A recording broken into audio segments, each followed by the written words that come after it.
وأصلي وأسلم صلاة وتسليما يليقان بمقام سفير الأنبياء وإمام المرسلين سيدنا محمد وآله وصحبه وسلم تسليما كثيرا. وبعد، مستمعون الكرام،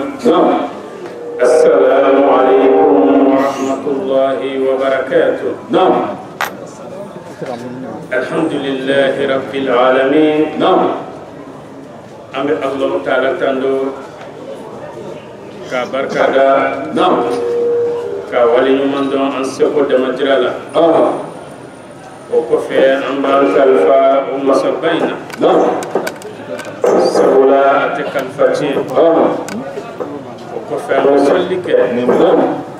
دمفون الصحيح مكان محمد صلوات ربي وسلامه عليه. أمي الله تعالى دلي على كامل نفرنا حرمي جيان كنزاهر. أمي الله تعالى دلي لمن يانا السطرة أن يقدر يوم أفكاري أنا قد إسلام بلد الإمام. أمي الله تعالى دلي أنك أمنا فود اليوم أنا بمنا على السبب مالي أمولا. أمي الله تعالى دلي لبين على تاي على كلام كل من دام بلد الإمام جمعنا على كمال هيرنا على كشيد فسودهم بما الله كنا أشيتو جنفلا على كنا أنتم نمرلا على كنا أمر جينا على كنا أمر لاهرا على كنا أمر بقبلنا الله كنا أنتم نمرلا على كنا أنفهم على كان كفولبا الجنة كنا على كان على كفرما كما صلاة بركة كما صلي على محمد وصلي. ولا الحمد لله رب العالمين. أمبل مكة أنا كرمه Noi Cheikh Cissé amba foka barkada ay lim fo anyi ladini kauna kira mo ani kira buyuka ana Allah taala di alaka barka do anaka donina on yidamuni lamelike aka لكن كل ما على كرلا على كل ويعني أما الله جل كركنو على كسبتي أنت سكونا على ك أم يرفنا كنو يكرايو على ك أن يدا كركا على ك كراي رفنا يدا أنكا على ك angkat kaful laba jannatul firdaus kono ala ko kanye ala ka parama kama salatu baraka kama salli ala muhammad wa sallam tasliman kaseera. walhamdulillahi rabbil alamin. amsumina sula bil dodo sula herama dodo sumi lana mumada Allah ta'ala ka sudane una nuy ala sallallahu alaihi wasallam abangeli osanyele mai ko tidem bele sallallahu alaihi wasallam Allah ta'ala ba fana Qur'an kono ako wa ma arsalnaka illa rahmatan lil alamin amma sata'lama Muhammad tifoy kama fonaka ina de janfan beletelema naam o ko fe ala kira sallallahu alaihi wasallam naam ko ama ana rahmatun muhdat ikado nema min bi Allah taala bolo na ya ke kado ka di janfan ma o de ne Muhammad sallallahu alaihi wasallam naam o ko fe Allah taala ba fayna Quran kono to naam ko kul naam Muhammad afad janfan ni بفضل الله نعم نال الله تعالى كفسمتي وبرحمتي نعم أنا الله تعالى كهنا فبذلك فليفرحوا نعم حكم الدنفم كان نسو جانينغا سوا نعم نال كفسمتي نعم أنا كهنا فقولا نعم ni Allah taala Quran aya mun takalaje ka kira ida fana ka kuma kan takalaje naam ibaye ka fo anga nisoja ni alakra bangeli naam abika wajibi Allahu akbar sabul Allah taala ko kira mati fuy kama naam illa rahma funa kira hine ala kira refene naam huwa rahmatun naam muhdat Allahu ale hine de min kira kadoy kadi dan foma Allahu naam o bayirana ka fa ala kira ale hine de o kuma Allah taala ko nale ala ka hine anga nisoja naam ala dunna na kuma kambina o nyamare ni nyamare borasan fe ka jiki wajibi de kuma naam anga nisoja ka sewa ni ala kira sallallahu alaihi wasallam naam o wajibi de anka naam o la otidem bay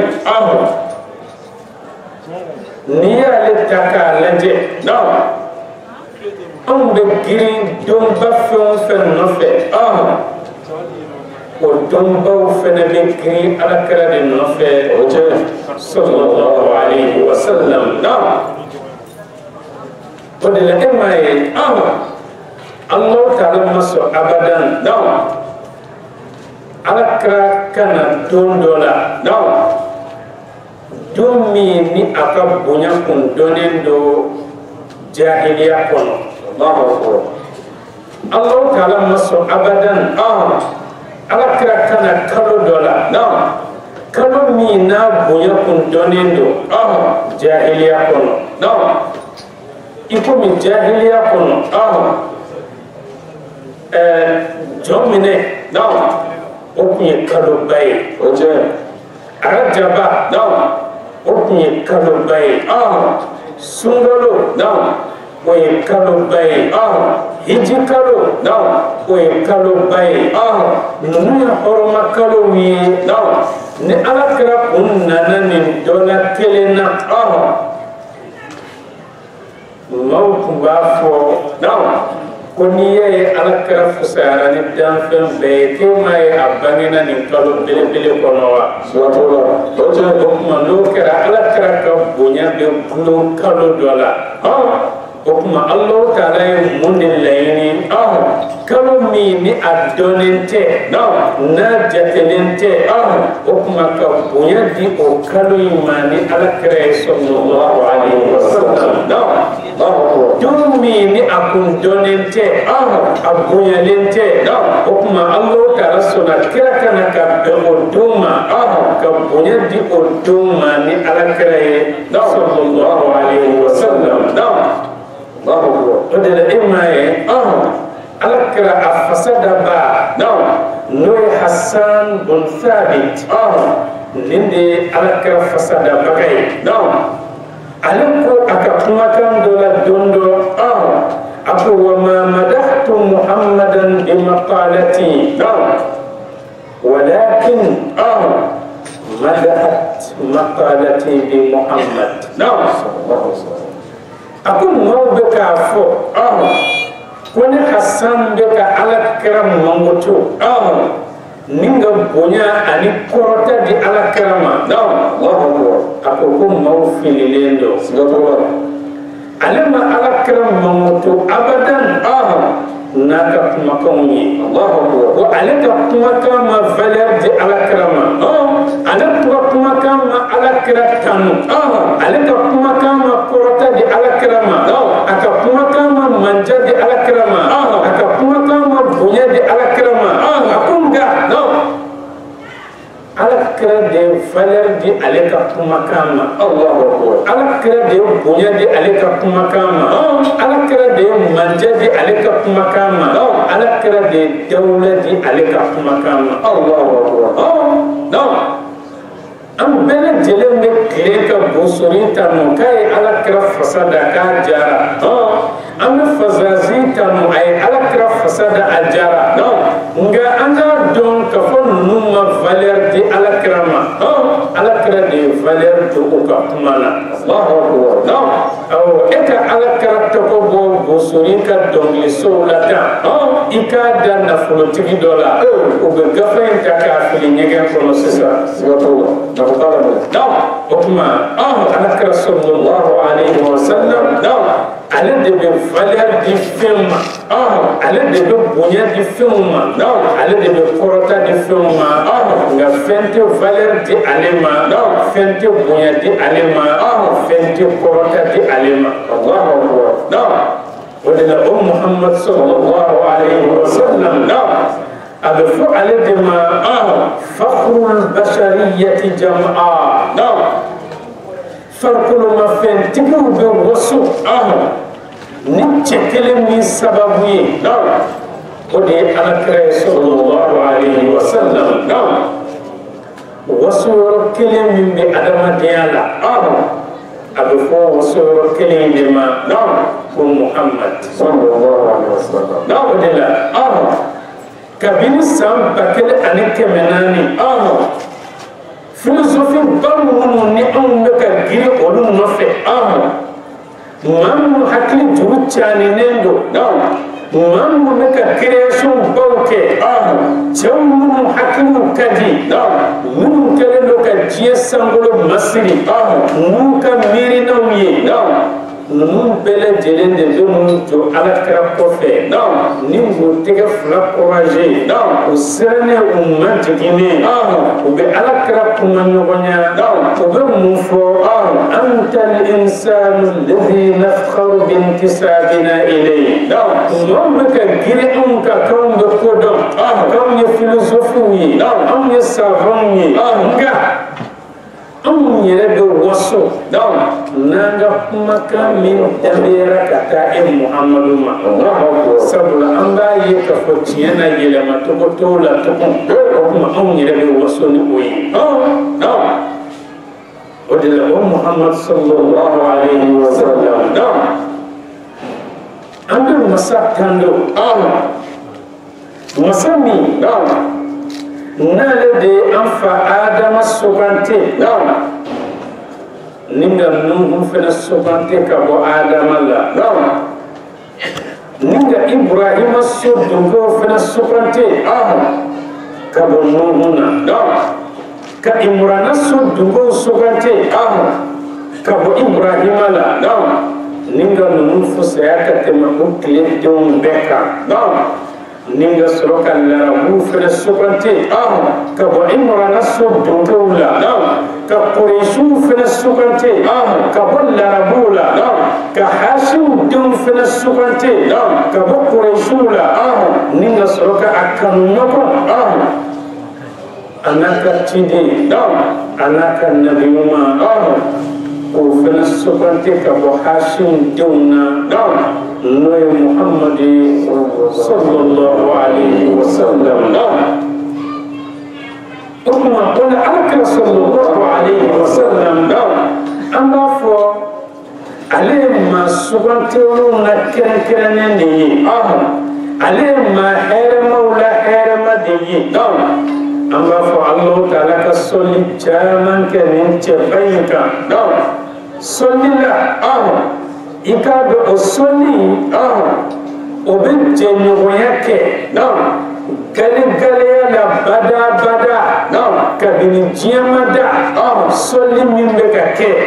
fo ka taa se diɲɛ wuli ma nka maa si ni alakira tɛ jɛ o sɔli in na o ye sɔli de ye maa tɛ se k'a kibaruya fɔ kuma tɛ k'a fɔ i bɛ dan sigi a la maa tɛ se ka sɔli in jate fɔ kuma tɛ k'a fɔ i b'a kɔntɛn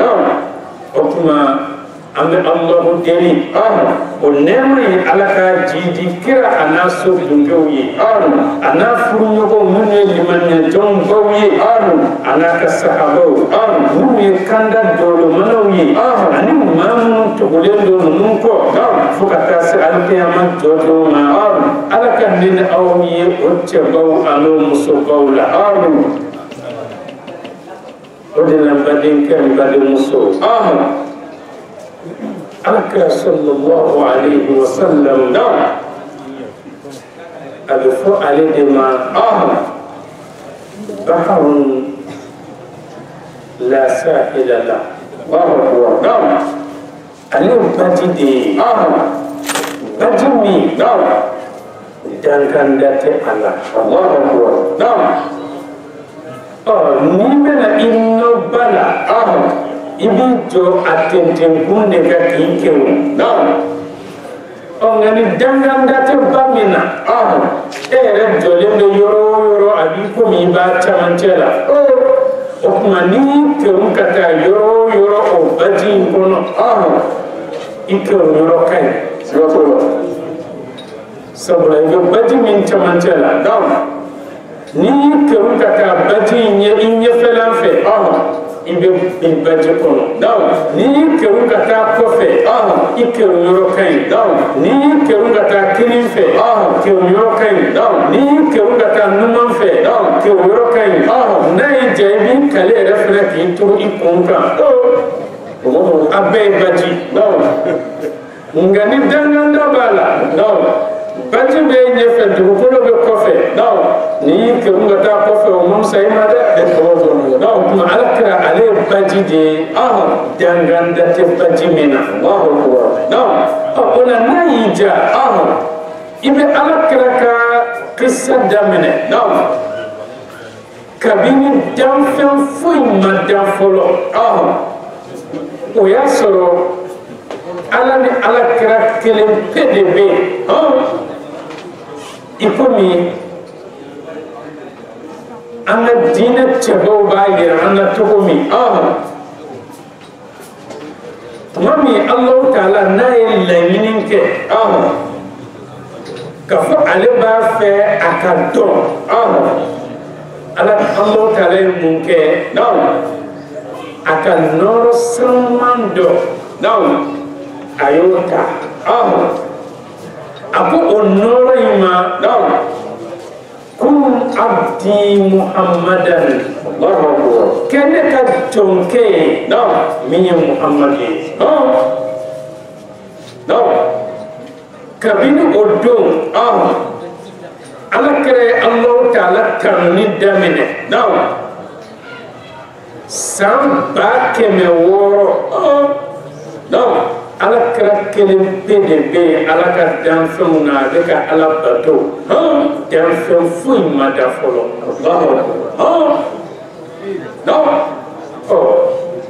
n'a y'i ja i bɛ Alakira ka tariku daminɛ o la yanni danni ka kɛ ni san 600 ye Alakira kun bɛ cogo di Alakira ye baji joli kɛ Alakira a jogo ladonna baji joli la baji nɔniya 10 minnu tɛ nɔniya 1 ye o nɔniya 10 kelen o kelen Alakira ye san 12 de kɛ o baji kɔnɔ Ala ka se o baji nɔniya 10 a kelen o kelen Alahu Taala bɛ ka Alakira entretien kɛ k'a labɛn a ye san 12 de kɛ o kelen bɛɛ kɔnɔ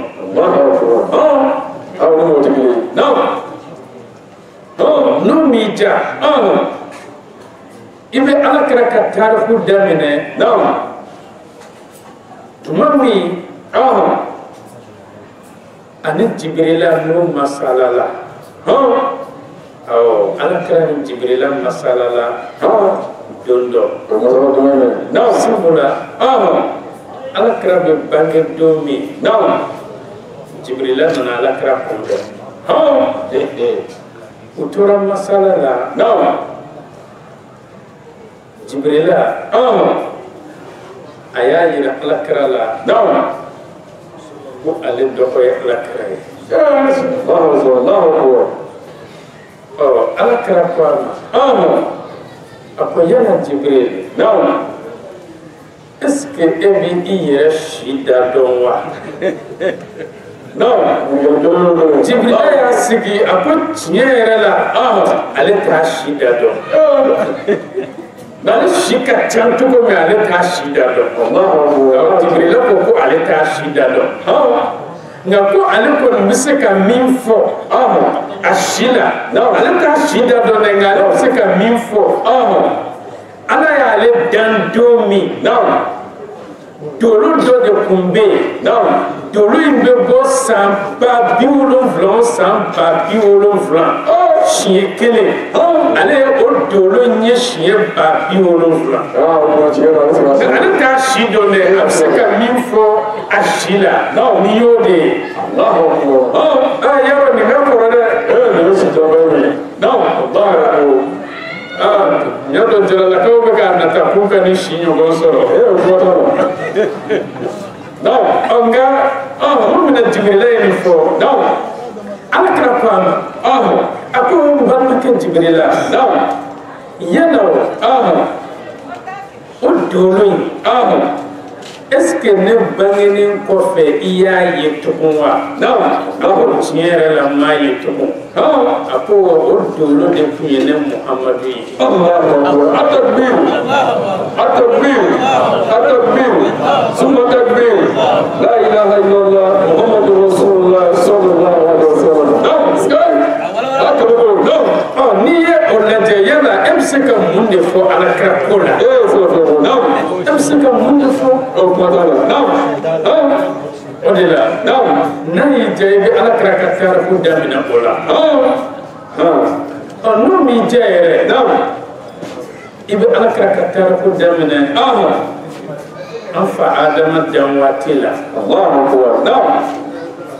tuma min na Adama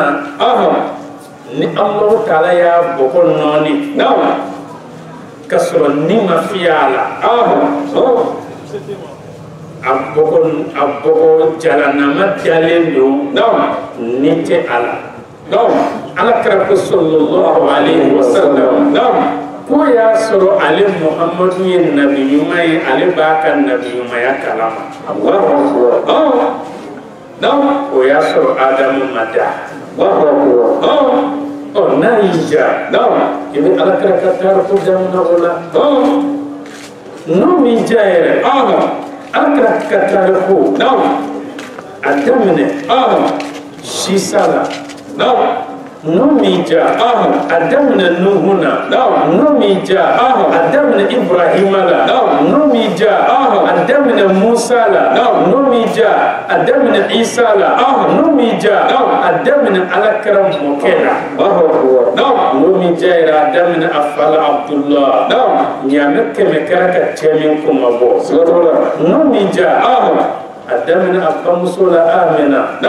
muso min n'a ɲɔgɔn muso sanuma mana kɔnɔbaraw la hɛrɛma min ye denw na hɛrɛma doni n'o m'i diya yɛrɛ i b'a daminɛ Alakira ka denya waati la Alakira ka denya waati i b'a daminɛ o la sabula den bɛ yen den yɛrɛ fana bɛ yen dɛ Alakira sallallahu alaihi wasallam a ba ko tuma min ale lajɔlen don den barikama in na ale tun bɛ to k'a mɛn den bɛ to k'a fɔ ale kɔnɔbara kɔnɔ ko subhanallah tuma min na den n'a bangera aka kuma kan folo kera munyi ako alhamdulillah Allah ta'ala qula falizalika sammaytuka ahmada Allahu kuma alkara no mi ja aka tarku damine ayran dan to kula alkara ayran dan to ko aka tarku damine kula di do no mo so wala alkara abe fo ale dema cenya ale fana ba ka cenya ta yoromi amba fo karsa cekai nga cenya fana be cenya ta yoromi o de alakara sallallahu alaihi wasallam Allah ta'ala nyakla ka ke claro kene ay bi kononton ani kononton ayo di alakira kelema to kele ayo klaflay ay klance di nabila yusuf ma ka klance kla danfen to beni nyogonche o de la alakira sallallahu alaihi wasallam danfen tisika aka cenya fo ka se a hakela Allahu akbar o de la emai Abu Bakr radiyallahu anhu yana maya kono fui komanda ale aka sigi dron ka alakira laje Allahu akbar ni be ka alakira laje ni ya lajeli damna 8h 9h iba fo ko e meka minna je ko ninte do be faraka chenyaka 10h do be faraka 11h do be faraka o kuma ni be ka le leje kuma o kuma iba soro e bi nyiniga est ce ne minye folo nindo wa na willa ka jo iba fo ka kana sigi jolen di cheka ikoto na ya sigi iba fo ni kungo ka kana sigi ni tieni ke Allahu akbar na ya dade ai o di cheka na muya na matise ka fem fo ola na ya netu o di cheka na ya nyele anekse bi ko min noro ereon de bo ala Allahu akbar okmana ja ibi alakra iba ka tarku damine addan to nyala wala ema domi Zulekha sam bisaba kofe abeka kashi Yusufu nofe foka nyafla fi nga ani Yusuf nana nyokonye domi nyafla fi nendo kibore mun temena yula kale Yusuf ye Yusuf akoma Zulekha yala erebe mun no fe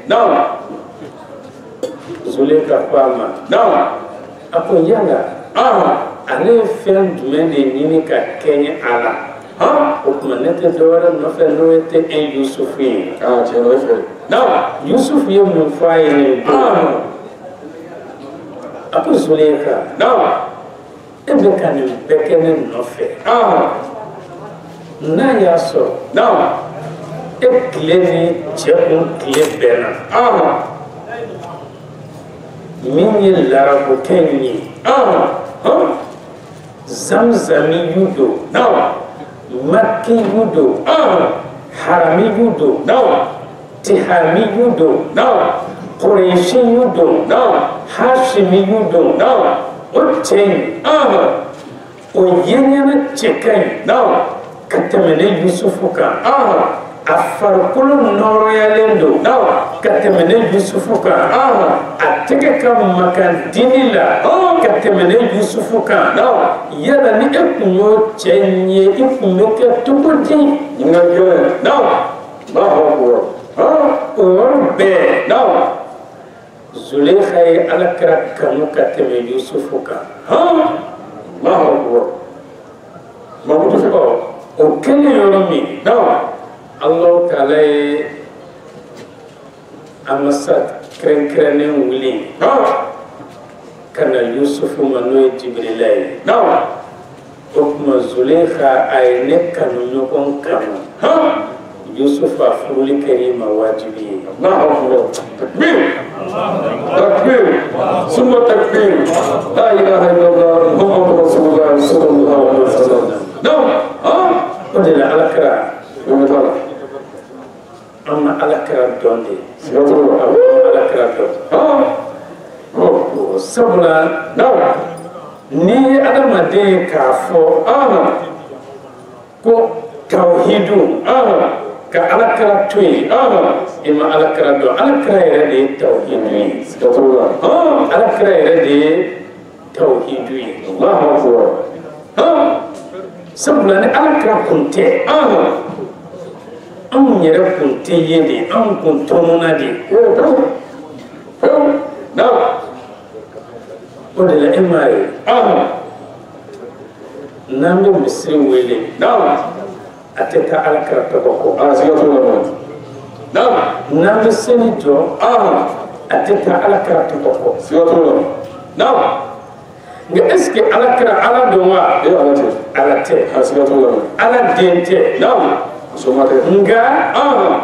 Alahu Taala ma sɔn ale ka bato abadan fo Alakira ka fara ale kan o de la e ma ye Alahu Taala b'a fɔ Qur'an kɔnɔ a ko wallahu wa rasuluhu ahaqqu an yurduhu in kanu mu'minin tafsir so dunkew ko ni aya ni ya ta k'a lajɛ i b'a ye k'a fɔ ko in ye Alakira ko de ye sabula Alahu Taala ko Ala a n'a ka ciba o tɛ fɛn fila ye a ko ahaqqu a ka kan an yurduhu kan k'a fɔ an yurduhu ma o ka ninnu fila jɛɲini nka Ala m'o fɔ dɛ Ala n'a ka ciba a ka kan an yurduhu u ka Alakira de jɛɲini in kanu mu'minin n'a y'a sɔrɔ limaniyajɔnw don o de la Alahu Taala ko Qur'an kɔnɔ a ko wa man yuti'i rasula faqad ata Allah ni tugura Alakira kɔ o ɲininkali tɛ yen e bɛ Ala kɔ wa foyi tɛ e kɔ aljanna la ni tugura Ala kɔ ni ma tugu Alakira kɔ foyi tɛ e kɔ jahanama la foyi ni ka bɔ i la dɔrɔn Yahudiyaw bɛ Ala fɛ o Nasaraw bɛ Ala fɛ donc o bɛ taa tasuma kɔnɔ o de la Alakira sallallahu alayhi wa sallam ale de ye laɲini e m'a ye seli kɔnɔna na ne bɛ seli e bɛ ŋaniya ta k'i bɛ ka seli jɔn ye Ala tɛ wa nka an tɛ ŋaniya ta k'an bɛ ka seli Alakira ye o nka n'i ye seli jɔ a tɛ taa ni Alakira tɔgɔ tɛ seli camancɛ n'i bɛ ka tashahudu kalan an b'a fɔ attahiyatu lillahi azzakiyatu lillahi الطيبات الصلوات لله sabula n'i ye takbiratul ihram fili yɔrɔ min Alakira ko a b'i komi e jɔlen bɛ Alahu Taala ɲɛkun kilenna la ni e ɲɛ tɛ Ala la Ala ɲɛ b'i la nka datugulen don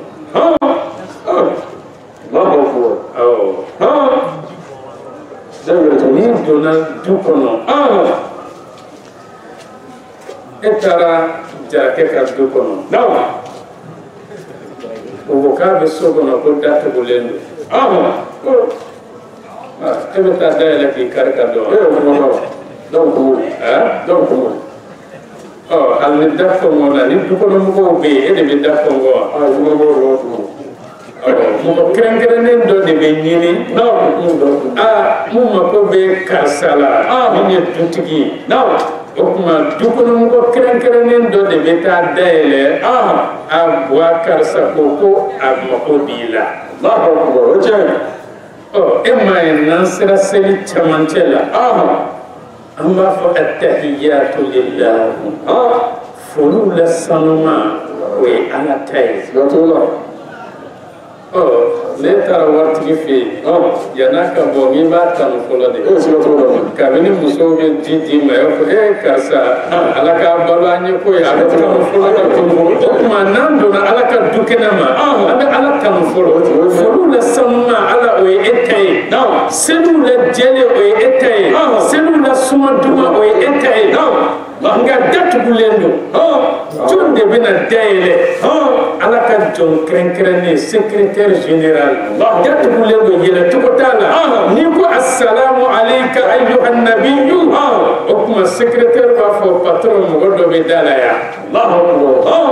ala bɛ dayɛlɛ nka n'i banna ka assalamu alayka fɔ ala kɛra ma k'i tugu k'i ban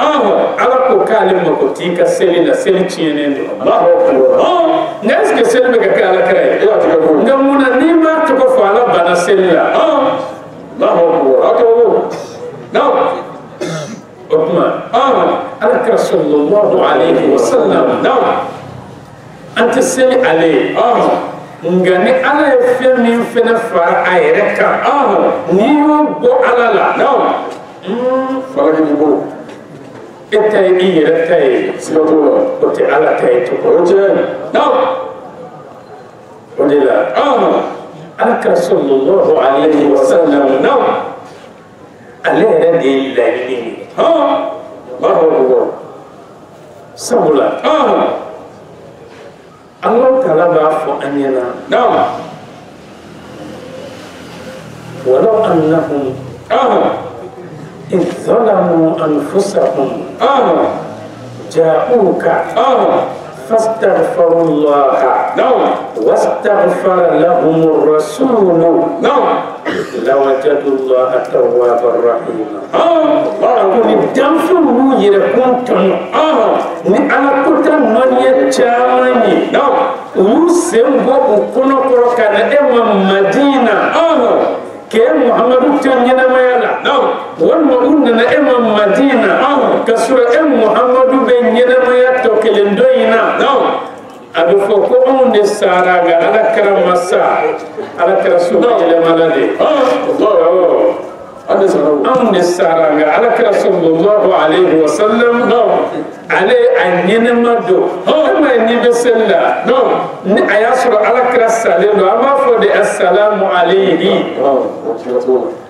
n'i bɛ ka dugawu kɛ su ye n'i b'a fɔ de allahumma ighfir lahu sabula a tɛ ɲɛnɛmaya kɔnɔ tuma ale tɛ yen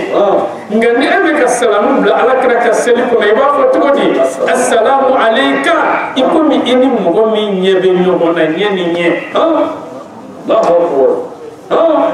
o de la e ma ye Umar bin al-Khattab radiyallahu anhu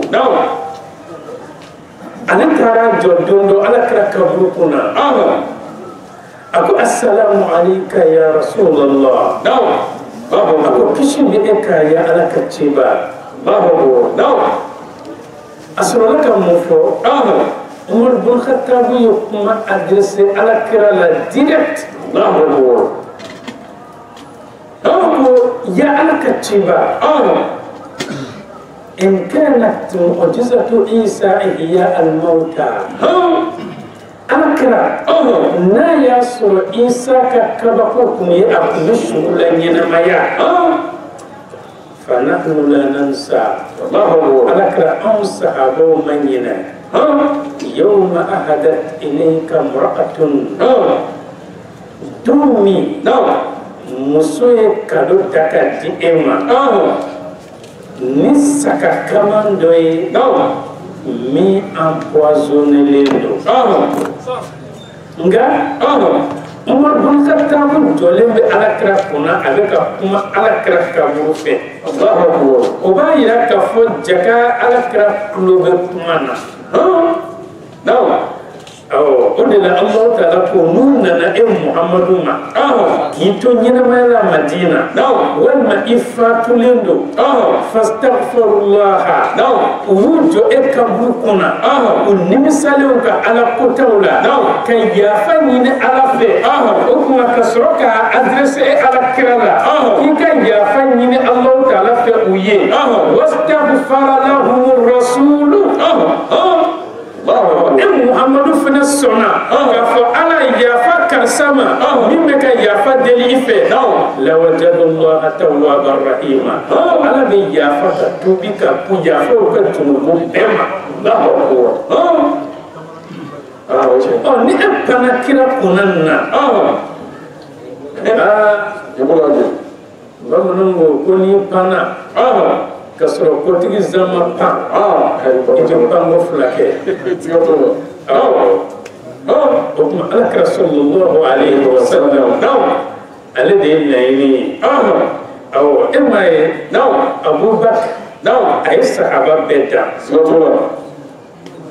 nga Abubakar wa kunta kun ka teme sahaba beka akunte nafla seli ka teme sahaba beka akunte nafla sunja ka teme sahaba beka nga mundela ay sahaba beka sabula kume ala kira fe ka teme sahaba beka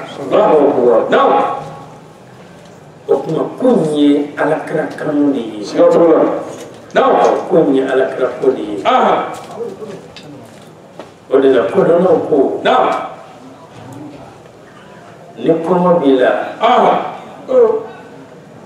yani kati siki wadala we hakili do boye yani kati siki wadala tote duka mgomi tode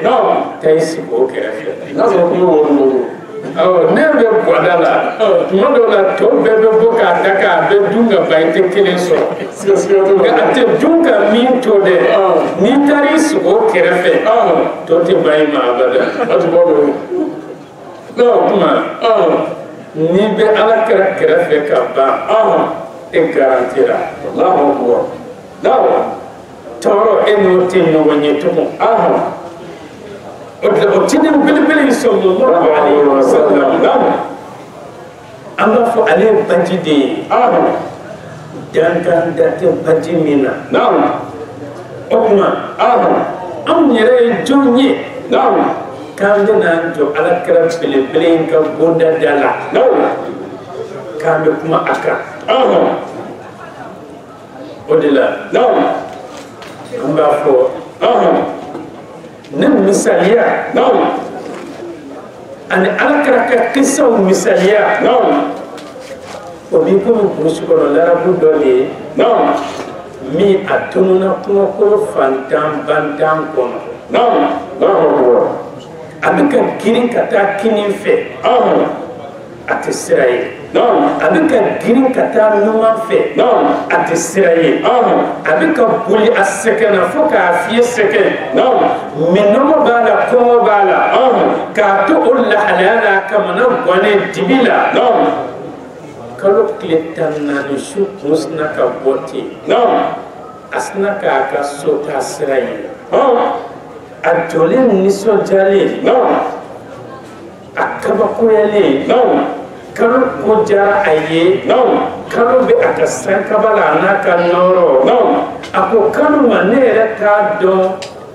mbena min fo eka akela yala ne kan ga fo ekalo de ma ko ala ki noro yawa ala e noro kaba re noro de ne kan ga fo ekalo ma ko ala ka ikorta wa ikorta rakaba sabula e be sankabala ne kan ga fo ekalo ma ko ala ka e chenya wa fu iche mai ka teme noro ka ko okuma am yere fene ba fo an kontigi noi anga tideni e ka do ne refena ta do mena min fo e mani kenen ka yana ne kan ga fo e Muhammadu mani kenen ka ko alaka in noro yawa ninga sura Allah ta'ala ko Qur'an bayin kono min kona am tanye Allah ta'ala ko qad ja'akum min Allah nurun hakikala nalikara aw adamadenw ma ka bɔ Alahu taala yɔrɔ nɔɔrɔ dɔ de la n'o ye Muhamadu sallallahu alaihi wasallam wa kitabun mubin ani kitabu min ni a bangelen don o de la Alakira ye nɔɔrɔ de ye e m'a ye Alakira sallallahu alaihi wasallam sahabaw b'a lakale ko ni Alakira tun bɛ ka taama tile bɔ fɛ i tɛ jaya la n'a bɛ ka taama kalo yelen kɔrɔ ja t'a la munna est ce que ja bɛ yelen na wa ni yelen ja bɛ min Alakira ye nɔɔrɔ de ye o tuma ja tɛ se ka ye Alakira la yala ne bɛna fɔ e Muhamadu ma ni sigiyɔrɔ in na wa ko Alahu taala ka e kɔrɔta wa ni ka sɔrɔ Alahu taala ko e ma Qur'an ba in kɔnɔ wa rafa'na laka dhikrak masa taala e Muhamadu kofɔli kɔrɔta yan fɛn bɛɛ lajɛlen ta sanfɛ o de la e ma ye Alakira sallallahu alaihi wasallam tuma min n'a bɛ a ka sanayɛlɛn na a ye nabiɲumanbaw a y'o ta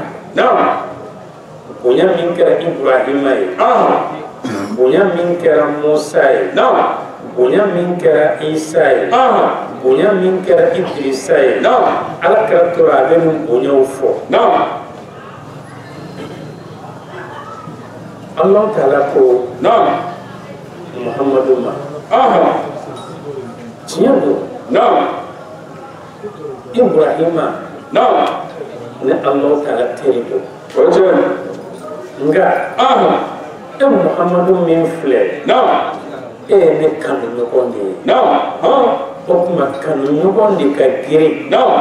ka tɛmɛ teri kan tiɲɛ don Musa ne y'a kuma ɲɔgɔnya nka ne bɛ Musa kuma ɲɔgɔnya kuma min o y'a sɔrɔ hijabu min bɛ ne ni Musa cɛ maa t'a hakɛ dɔn ni Ala tɛ o tuma Musa a tun bɛ turi senna kulu yɔrɔ la tuma min na n'a donna o wolon sanuman kɔnɔ o tuma Alahu taala ko Musa ma fakhla'na alayk Musa i ka samarasen fila bɔ innaka bil wadi al muqaddas tuwa i ka dɔn i bɛ wolon sanuman de la min ye tuwa wolon sanuman ye o tuma i ni samara kana don yen Musa ye samarasen fila bɔ k'a da a ko nka Muhammad ne ni e bɛ ka kuma ɲɔgɔn fɛ yɔrɔ min na tan hijabu tɛ ne ni e ni ɲɔgɔn cɛ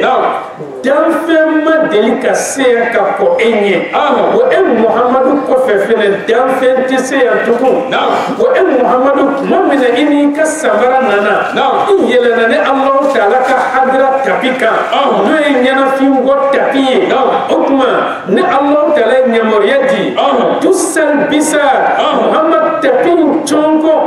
n'i ka samara ye fa innal habiba bil habibi yadunu i ka dɔn kanu ɲɔgɔn bɛ gɛrɛ a kanu ɲɔgɔn na o tuma n'a y'a sɔrɔ ne Idrisa kɔrɔta Idrisa dana sankaba 4 nan dɔrɔn de la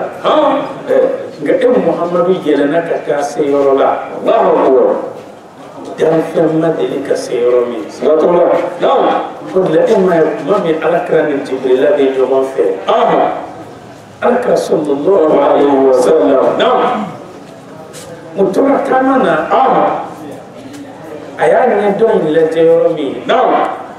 a ye Jibrila jɔlen ye sabula kodɔnnaw ko k'an man k'a fɔ ko Alakira kɔ tɛ Alakira la Alakira ye double face de ye a bɛ yeli kɛ ɲɛfɛ cogo min a bɛ yeli kɛ ɲɛ fankelen dɔ in fɛ o tɔgɔya la a bɛ fɔ anw de ma nin ye tɛgɛ ɲuman ye nin ye tɛgɛ jugu ye a bɛ fɔ Alakira ma a kinibolo ani kinibolo tɔ kelen n'anw tɛ Alakira la o tuma Alakira tuma min na n'a ye Jibrila ye a ɲɛ fankelen in fɛ a ko Jibrila ma a yatrukul khalilu khalilahu في مثل هذا المكان نعم يلا تري كانغا تري توني يورن يكون لاوا الله أكبر ودنا أمم على كربنا أما دو أي أمم على كربنا سيقول من دون جبريل يرد دبليم بانا على تادو على كراير دام كان سبوت مندو شينا نعم جبريل بنا مامي وياسر حكي لك على كربنا نو بفرن ونا مامي نعم أداو غراني الله أكبر سبنا لنا على كربنا نفي نبغى كوي مكة نعم burakuka vitesse hake now na nyetuna yoro mi akini sefla betui okuma buraku ya alakrata now katana e betul maqdisila usene betul maqdisila kabo betul maqdisila kata sankaba biliwolo flanana now o distance kajan burakuma now okuma jibrilani buraku fene now obi komi avion tigi ni negaso tigi jibila ka telni buraku ye ikomi avion ka telni negaso ye tokomi Allahu akbar usene sidratul muntahala alakra ay jibrila joleni jibrila ko alakra ma ya'azzu alayya an ufariqaka ya rasulullah akan gelene jibrila ma nga efanyonya ملكو فن جورو دو دي انا مين دولندو ان انا تقدمت خطوه من جبريل سمبارنيا كلين تاسيسا لا احترقت بانوار الجلال حتى مسجلن يا نورو ابن جبريل يلي كمغو كان كششي أقول سوى إن أنت تقدمت يا ابن عبد الله عبد الله كالدقلي نكون تارن يفي لاخترقت أنوار الجمال على كتين نورو دي سقوكتك أكما جبريل أتبالي بانا على كلا دام في سقوط مندو Ala Jibril temena yoro minka ala ka masaya noro ba yele ala kra temena yenka Allahu akbar no okuma rafrafu na ala krata alif na ka tenni Jibril iko mi avion ka tenni negaso to mi rafrafu fina sera adana o tseka teme yenka jaka ala kra de senka tenni nimbe distance toka janku jugu kabo jugu makolo na kata sidratul muntahala kabo rafrafu mi boli o doninte o kuma kabo rafrafu danro na kase ala yoro o de ka janini nyona shiye ba biolo vlain ma distance ka ja ala kra sente dan fente mi se koke takbir atakbir summa takbir la ilaha illallah muhammadur rasulullah sallallahu alaihi wasallam jondo cena modone no kodela Allahu akbar sallallahu alaihi wasallam no ale de be damfen personne no ngabe dambaga kele pedi duma Allahu akbar no قلت له محمد الله تعالى ورفعنا لك ذكرك نعم أكمل الله تعالى محمد كفول قرطة نبي سر ويللا نعم ننتقفر نيتقوم تقوالا مما كنت أمسل ويللا الله نسلي جورا ننفر نيتقوم تقوالا نعم مما كنت أسلي جورا سلي رفقنا نعم من على تقفر وأشهد أن لا إله إلا الله نعم وحده لا شريك له نعم وأشهد أن محمدا عبده ورسوله الله أكبر يا الله أكما الله كبني على كنا تقوم على الله كلام مقطع الله أكبر نعم ما جانا نكلمك أمنا فوق الله تعالى كأم محمد تجني دوا أكما الله نقصر دبا مكما ندم محمد كا أكو داعيا إلى الله نعم محمد ولك بابي الله كلام وسراجا منيرا محمد فتنة مي نان نوريالين دو الله أكبر نعم ودنا الله تعالى أكرم نمتو نعم فتنة من نان نوريالين دو نعم نعيك لم نمتو كو فتنة نعم فتنة من يلم بألا فتنة بألا الله أكبر الله تعالى في القرآن كنا وجعلنا سراجا وحاجا masa taala ye tile kɛ fitinɛ dɔ de ye yelen bɛ a la fitinin bɛ a la o tuma yala ni fitinɛ fila danfara jumɛn b'u ni ɲɔgɔn cɛ o tɛna siratul wahaju n'o ye tile ka fitinɛ ye nɔrɔ yelen bɛ tile la fitinin b'a la nka siratul muniru n'o ye alakira ka fitinɛ ye nɔrɔ de bɛ ale la fitinin tɛ ale la ni tile bɛ ka gɛrɛ i la a b'i tɔɔrɔ n'a fitinin ye fitinin fɛ nka ni alakira nɔrɔ bɛ ka gɛrɛ i la a b'i kunnadiya fitinin ani nɛnɛ ni samiya bɛɛ fɛ tuma o tuma ni tile yelen bɛ ka gɛrɛ i la kalaya b'i sɛgɛn nka ni alakira nɔrɔ bɛ ka gɛrɛ i la e bɛ surunya Alahu Taala de la kanu la tile min n'an ɲɛ b'a la ale bɛ bin ni su ka koli ye nka alakira nɔrɔ tile i k'a dɔn k'o tɛ bin ni su ka tile binni ye o de la kodɔnnaw ko bi hubbihi ni alakira kanu ye yutadawa kullu dhi suqmin farikolo ni bana fɛn o fɛn b'a la ko alakira kanu b'a bɛɛ lajɛlen jɔsi ka bɔ adamaden farikolo la o de la kira kanu fɛn fitinin tɛ dɛ e m'a ye Abubakar Siddiq mɔgɔ ma deli k'a mɛn ko tansɔn y'a bila Umar bin al-Khattab jabɛti m'a minɛ Osman bin Affan dimi m'a minɛ sabula ninnu tun bɛ furakɛ Alahu Taala ka faramasen na n'o ye alakira kanu ye o de e m'a ye Sheikh Bussoyi a fankelen kun salen don nka a ye alakira mankuto a ka dɔnkilisow la a dannen sunɔgɔ la alakira nana a fankelen sago a kunna yɔrɔ min a y'a sɔrɔ a farikolo kɛnɛyara o kuma a ye dɔnkiliso min da a bɛ fɔ a ma de ko bur'a an bɛ dɔnkiliso min kalan Dalayilu kɔnɔna na n'o de amin tadakuri jiranin bihi salami a tɔgɔ de ye ko bur'a kɛnɛyali dɔnkiliso nka an b'a fɔli min kɛ ko burda o kuma Ka'ab bin Zuhair ale de ye alakira majamu alakira y'a ka dulokiba ta ka di a ma a fɔra o dɔnkiliso de ma ko burda e ma ye Bukhari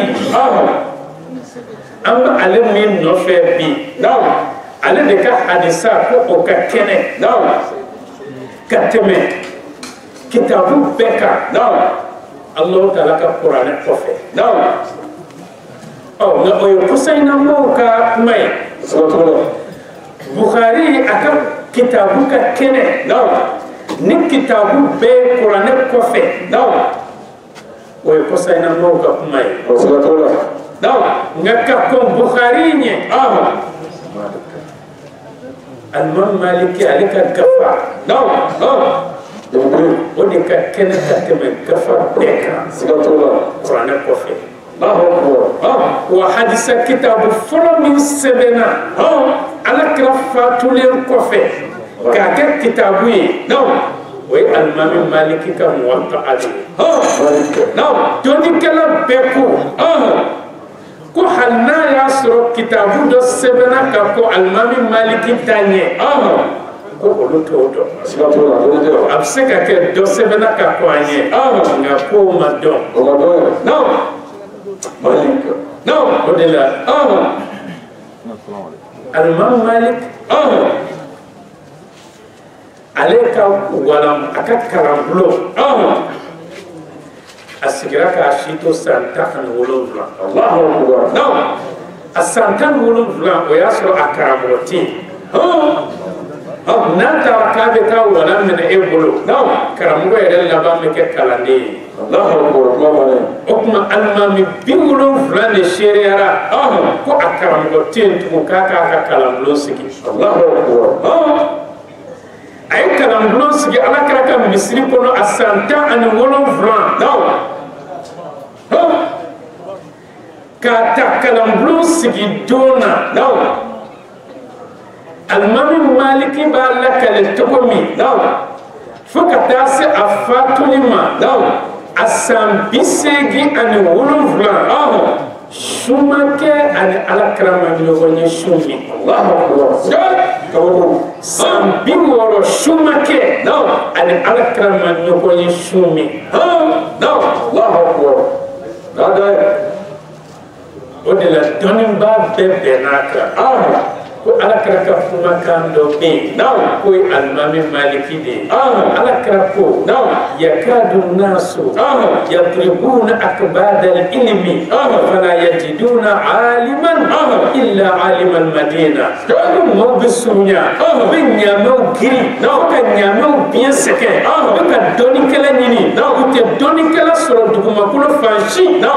fo n'a kɛra Madina dɔnnikɛla kelen ye o tuma Maliki ka tile la n'i munumununa diɲɛ kɔnɔ cogo o cogo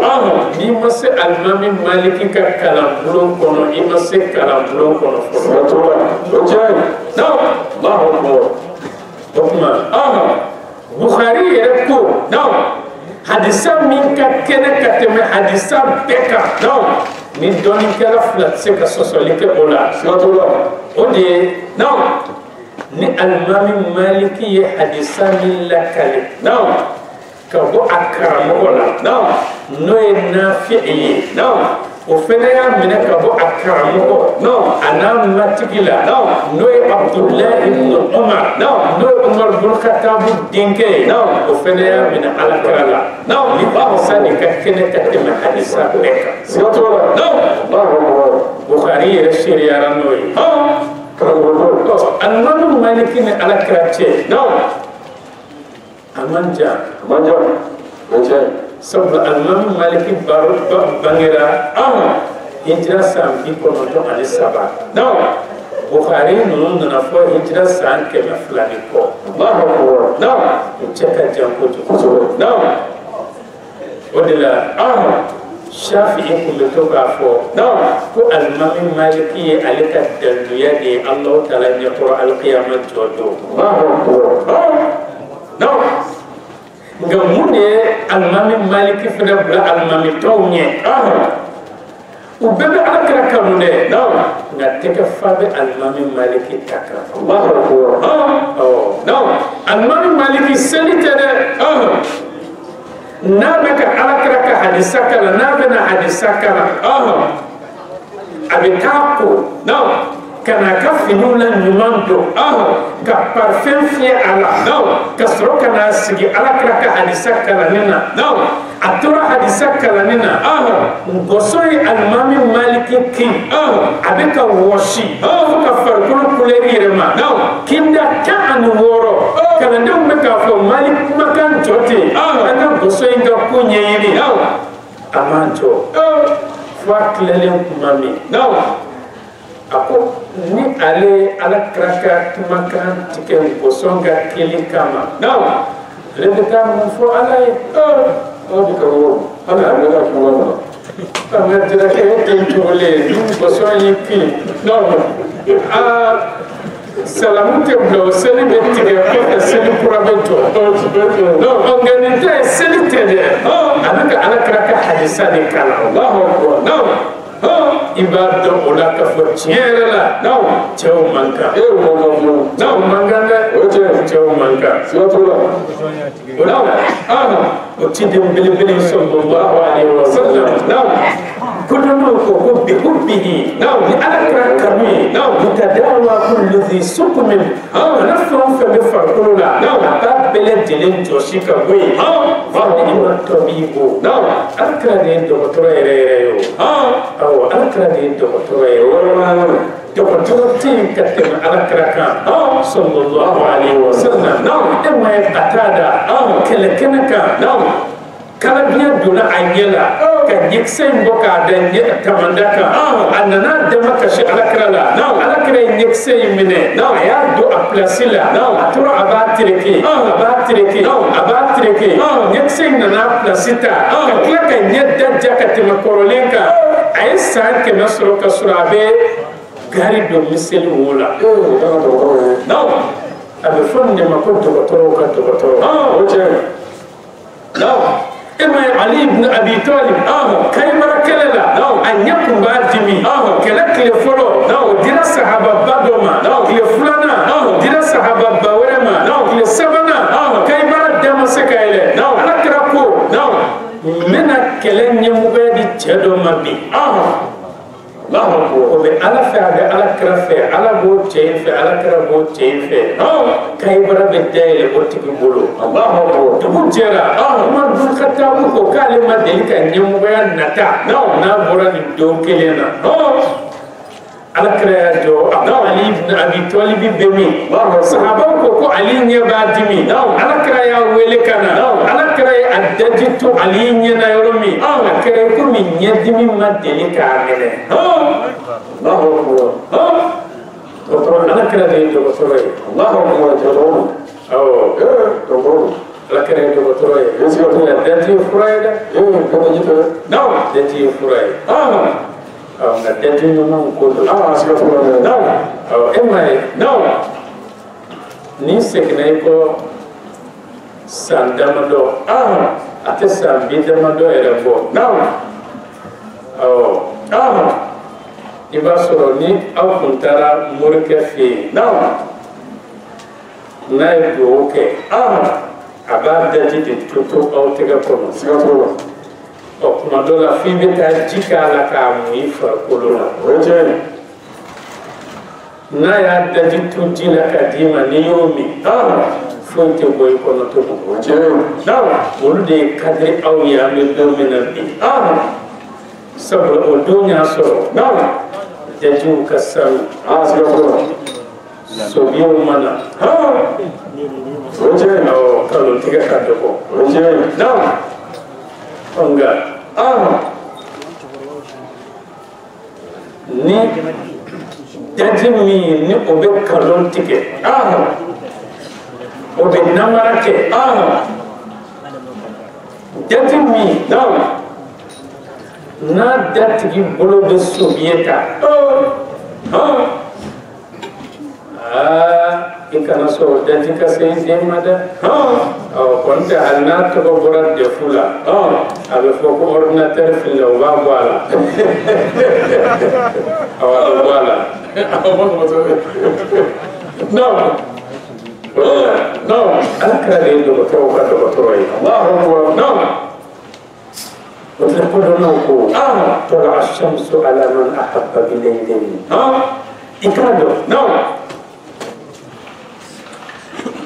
كلي ينجرا نوي على كراكم كلي كو ينجرا ما تسكون كمامي نوي على كراكم شد كلافه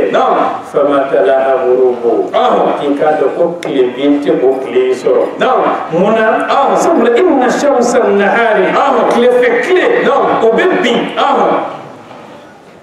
نكلك بني وشموس القلوب nga ala kira kan kile ni o kile bɔra dusukun na laysa taghibu ko o kile bintɔlɔtɔ la siga t'o la o de la n'i ye ala kira kanu ka ban dɔrɔn baara banna nga ala kira kanu ma nɔgɔn dɛ siga t'o la o de la cɛ dɔ nana ko ala kira ma inni uhibbuka ya rasulallah ala ka kira ne b'i fɛ ko ye ala kira ko a ma k'i ye kumakan min fɔ yala i b'a kalama wa a ko ɔhɔn b'a kalama a ko i ye kumakan min fɔ i b'a dɔn a ko ɔhɔn b'a dɔn a tilara ka segin a kan tugun ala kira ko k'a ka kumakan in jateminɛ kosɛbɛ a tilara ka segin a kan tugun ala kira ko a ma n'i ko i bɛ anw muhamadu fɛ o tuma i labɛn sɛgɛn kama i komi birifini bɛ biri so la cogo min ko sɛgɛn fana bɛ kɛ ka i biri o cogo la nka ni ka sɛgɛn de ka jugu ka tɛmɛ fantanya sɛgɛn kan ni seke hal ni miliyar di bolo ite lafiya ni ka seke abin kai ko mi fato isinka nga alakira kanu ale de bɛ ni lafiya alakira kanu ale de bɛ ni balo ni alakira kanu bɔra i la dɔrɔn e kɛra i komi mɔgɔ foroko de min bɛ ka taama o de la o ciden belebele sallallahu alaihi wa sallam an b'a fɔ ale de ye anw ɲɛnafilɛli zon wulibaa ye ale de ye anw hami gɛlɛnw taabaa ye ale de ye anw dusukun nɔɔrɔ ye ale de ye anw dusukun dɔgɔtɔrɔ ye a n'a fɔra ale de bɛ anw farikolow lafiya ale de bɛ anw farikolow kɛnɛya i k'a dɔn ale de ye anw ɲɛnafilɛli nɔɔrɔ ye a n'a yeelen an b'a fɔ Alahu taala ka kisi ani nɛɛma caman kɛ nin cɛba in kan o de la alaka sallallahu alaihi wa sallam anw tɛ se k'a ka cɛɲa fɔ sabula Alahu taala kumana o kan anw tɛ se k'a ka nɔɔrɔya fɔ sabula Alahu taala ye anw kɔ o la yala fitina kɔfɛ cɛɲa bɛ yen tugun wa ala kɛra nɔɔrɔ kɔfɛ est ce que nɔɔrɔ wɛrɛ bɛ yen tugun ala kɛra ka kɔrɔta kɔfɛ est ce que kɔrɔta wɛrɛ bɛ yen wa o de la fasazi ko sirajul baraya ala kɛra de ye danfɛnw ka fitinɛ yeelen ye la yazigu anil huda ala kɛra tɛ jigin ka bɔ kanda ma jamilul qadaya kiti tilennen tigi o de ye ala kɛra ye la yahifu ala al-ida ala kɛra tɛ juguw tɔɲɔ abadan jalilul ataya sɔnfɛnba tigi de ye ala kɛra ye basitul kaffi bil jada ala kɛra sallallahu alaihi wa sallam a tɛ ka fɛn sɛnɛn don ni sɔnfɛnw ye sarihul mazaya jɔyɔrɔ kɔrɔ talen tigi ye ala kɛra ye zahirul ba'si wan nada ni ala kɛra ko a b'i kɛlɛ man jugu ka tɛmɛ a kan nka n'a ko a b'i funiseriya k'i ye fɛnɛ a t'i jɛ tɔgɔya si la karimu sajaya dabi a fɔ o tigi de ye ala kɛra ye tahirul jismi ala kɛra farikolo ka sanu wal nafsi ala kɛra yɛrɛ fɛnɛ ni ka sanu o de la o ciden ba ye sallallahu alaihi wa sallam anw nɛn tɛ se k'a fɔ k'an bɛ kuma a kan wa an tigɛ den kɔni yɛrɛ tɛ se ka kuma fɔ a kan an ka bigi fɛnɛ tɛ se ka sɛbɛnni kɛ a kan an dusukun yɛrɛ fɛnɛ tɛ se ka ala kɛra hakika sɔrɔ gasa kodɔnnaw ko ni fɛn min bɛɛ tɛ sɔrɔ o fitinin k'i kan'o fɛnɛ to yen n'i t'a bɛɛ sɔrɔ n'a fitinin sinna i la k'i kana ban o la ni maa ye miliyɔn 1 bɔ misiri laban nata ko nin bɛɛ ditɔ don nka n'a ye 2,000 sama k'i kana jɔ o la o minɛ i kana jɔ o la i b'o minɛ ni tɔ bilara kun a bɛɛ tɛna sɔrɔ nka fitinin min bɛ yen k'i kana jɔ a la tuma dɔw la dɔw bɛ jɔ a la ni giriman bɔra ka 1 sama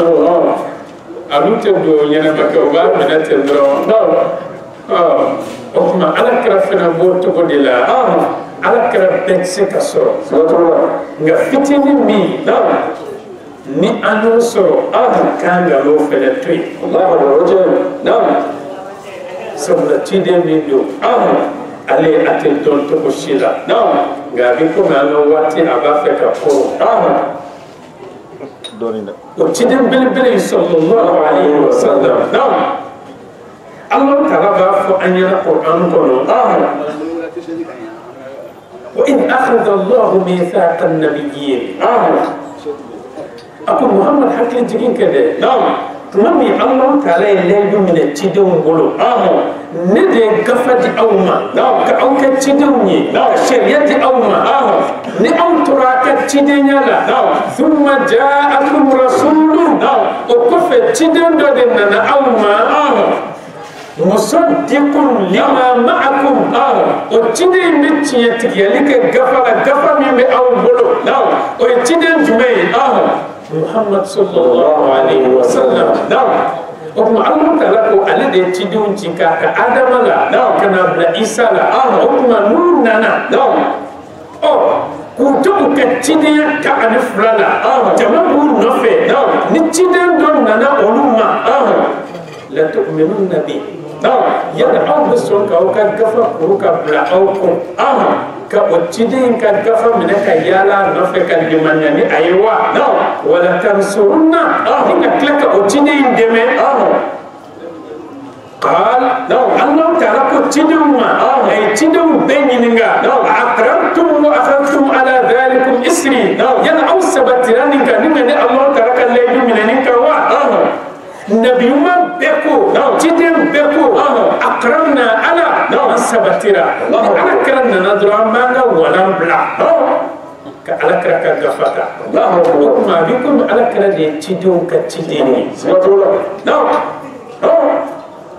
ودلا إما أنا كذا كسرنا ينشو ما من أنا جبريل دون بيت المقدس كوننا أنا كذا ياسر أفعل دون النبي يوم تن النبي يوم باك من أنا مغناني أببي تين كم سبعة أنا تن سبعة أببي أنا كذا دون يومي وسنا كسرة تفرا فو المامي جورو ما إلى السرب لا على كرنيا كتمه أنه الإمام الله أكبر عليه المامي الله أكبر ما من على كرد دونا النبي ما باك من مغنانين بي تدين كما سبنتان سببي الله تعالى يونينا هل هناك من يعترض على إمامة محمد يلا تدين دوبي وا مما أوبوزي على كركنيا مغيالا وا أو بفل مما أوبوزي أو كاتك كورتا تدين مصر مما فوق على مصر الله تعالى محمد لا نفيك سلوية تدين أي أرانجو أو كالمامي كوفي أكدنا كمونلا الله تعالى سونا على كراك سلوية ولسا كولي كاندا جانفن بلا جليني كفتينيا مينا كم بني إسرائيل كبوندلا أكما أجيل منا كنا دي جانفن نسون هرمما موي النبي مولا لباين موندلا سورة تامين سني نانا كبيت المقدس لا نينغا سورة الكعبة كدي علي كتم بيت المقدس كا الكعبة كقرو كتم بيت المقدس كا نسام بناني كدنا يكما كان سبب الكعبة دوكو كو أنف آدم دي الكعبة جو دوكو كو ملكو دي الكعبة جو دوكو أي كو الكعبة كفرو كتمل دكما كلو كنسان بافلا الله تعالى الكعبة فلو دا سام بافلا كفي أسرنا كدكما كلو دا دكما كلو فرناني الكعبة منا الله تعالى مسو سورة ما ككيي ودي على كرك كورون فني كلنا كوني الله تعالى مسو ككي فترك بيت المقدس لا سونا كاتا آدم وعيسى بين جلك النبي مايا أنا كتشينيا ديوم بيت المقدس لا كم على نفر نوكاي كم من النبي مايا نتشينيا كلدي أوما نسوين كنا كم بنا كل من أولا يرولا يا دي أوما يرمي كسرك دي دمفو نسون هرما منا دي دتلو سما نينكا بو حلقين بدينغ كونو كتانا يكشي تنتنكو كان الله أكبر والله على رسول الله عليه وسلم ناس لم تدين نموني سني باني الله تعالى كرما كم القرآن بافتكمي واسأل من قد أرسلنا من قبلك محمد ñingali ke tidum bakke meni muganna ni fle nabi man ke mesabantan sabafle ko ñininga de yala musa taala ko ko dan fe wore ka bato kasura makani ina masaywa bawo ko alka sallallahu alaihi wasallam ay mufo ako yara ay ne de bama نبون ملوك تدوم ينغنا سبب دافن بالشريعة وإيه مساكل دي لبكون جتو غير كان فيو على تيرو نفارو ودلا nabiɲuman bɛɛ lajɛlen u ye baara kɛ dagayɔrɔ kelen de la n'o ye kan kelen ye n'o de ye tawhidu ka ye n'o ye la ilaha illallah o de la alakira ko sallallahu alaihi wa sallam لقد جئتكم بالله النقية لأننا أومن الإسلام دينني الجنة كسم أما والله محمد كلل على نا يسر نكون تراك موسى تنين ما يلا كفوي كنت موسى قادسي يروا فاكت من محمد كو الله أكبر ودل فزازي بافعنينا أكوفا كم رتبة في المسجد هذا سنيا جورا جاما دو بنيان كرامولا وعلى كرايا بلدلي كفو نايا كفو نمي بإصلاح أعمال نبارا نيالي وإخلاص نية أنين نيا وكلاسيالي سجيته أكرك التبعو في الفضل فسمن زيادة خير السجية فسمن زيولة هرمي سيادته للرسل أكرك الكنتجية جدونا غير خفية قود قلنته الله أكبر قساكو ولا أجب أن يفضل الشخص في الجنس وكما كنت نونيا كلين كفوسيا كتم نونيا بك نفرق دوتي كوساني دوتين بيه كما كوي ده أو كما كوي دوتي كوساني دوتين بيه كما كوي ده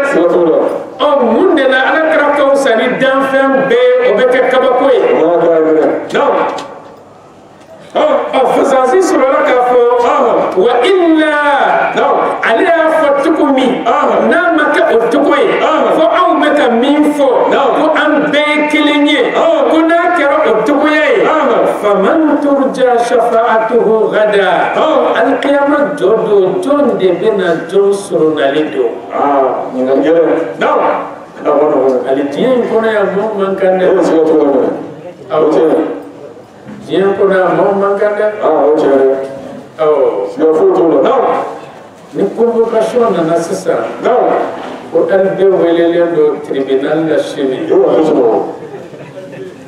téléphone bɛ ci yɔrɔ caman su in na mɔgɔw tɛ sunɔgɔ a ma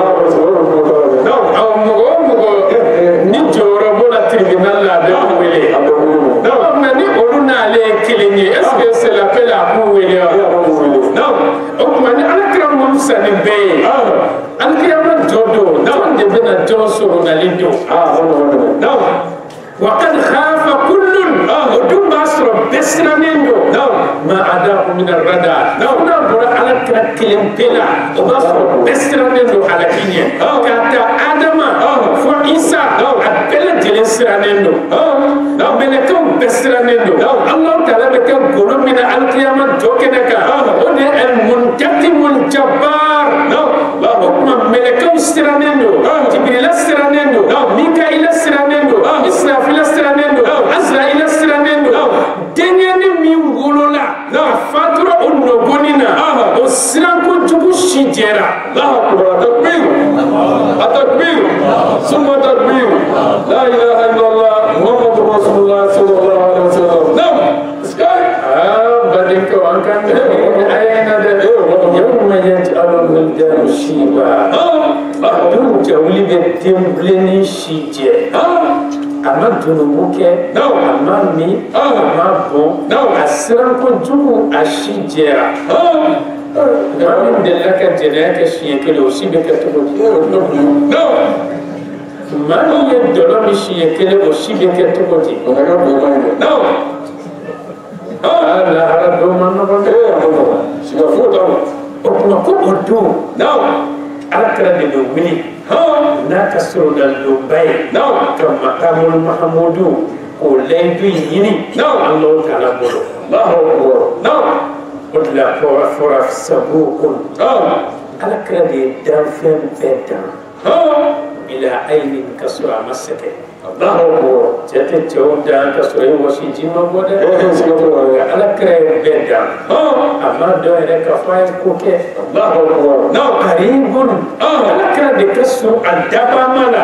bila mada kasu alakra ni daba mama delika je nyokona alimun alakra fem bedon bila khatim kasu amakani sebeli sirai hafizun alakra fem bedon akwa disikono bila darsin kasu mugama wala di ama ولا على رسول الله عليه وسلم نعم إما الله تعالى بافو لا تحرك به لسانك لتعجل به نعم وجه تفسير سورة كندوكو على كرب متليا كقرآن كلام جبريل ما في أكان وقون دو فنقو ala kira be Qur'an don kateme Jibril kan ma Jibril be ka kala le ba don kuma dola abe ko ala subhanallah naw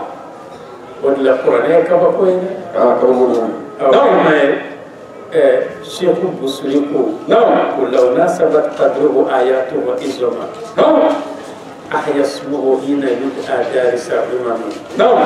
ni ala kira ko anaka aya ko ni ko ya kera kelini ko ni ko yi jo kabru do la ka fo Muhammad ko shube wi muski Allahu akbar